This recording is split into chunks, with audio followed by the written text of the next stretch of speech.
Isang pabrika ng furniture o muebles na nasunog sa May Kawayan, Bulacan. Dahil kakaunti po ang rumisponding bombero, maging ilang dayuhang fire volunteer na nasa bansa para lamang mag-seminar, tumulong na sa pag-apula sa apoy. Balitang hatid ni Oscar Oida. Hindi bababa 10 truck ng bumbero ang agad na rumisponde matapos itaas sa Task Force Bravo ang alarma ng sunog. Isang pabrika ng mga produktong kahoy ang nilalamon ng apoy sa may Central Avenue, Sterling Industrial Subdivision, Barangay Iba, May Kawayan, Bulacan.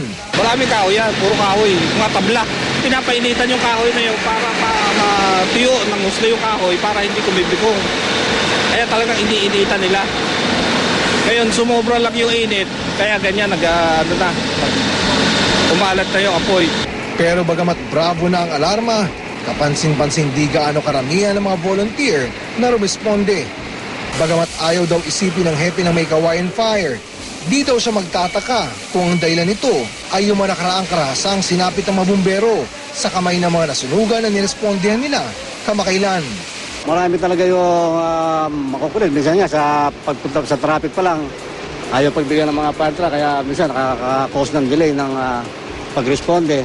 At saka pagka sa mga residential, yung mga usisero ay talagang dapat huwag silang lumapit sa operation kasi nakaka-delay sila talaga ng operation.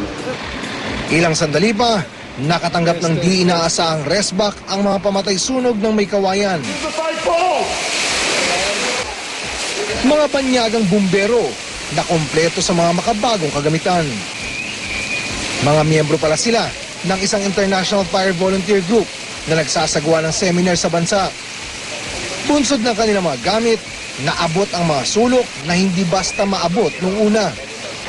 Pero kung napabilib nila ang mga Pinoy na bumbero, ang hepe naman ng mga banyagang bumbero, mas bumilib daw sa kakayanan at dedikasyon ng mga Pilipinong bumbero. They're working very well, you know. I think they do the best with all the equipment they got, you know. So, but when we arrived, they were the first one in attack line. So far they're doing as much as they can go far in the fire as with the equipment they got. They perform very well.